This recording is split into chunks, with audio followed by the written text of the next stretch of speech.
शृण्वन्नोदिभिस्त्रीरसादनम् ఓం శ్రీ గణేశాయ నమః.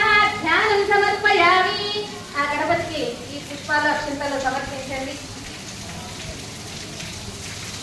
మళ్ళీ కూడా ఈ పుష్పాలు అక్షింతలు చేతిలో పట్టుకోండి. ఓం సిద్ధి విఘ్నేశ్వరోభ్యో నమః.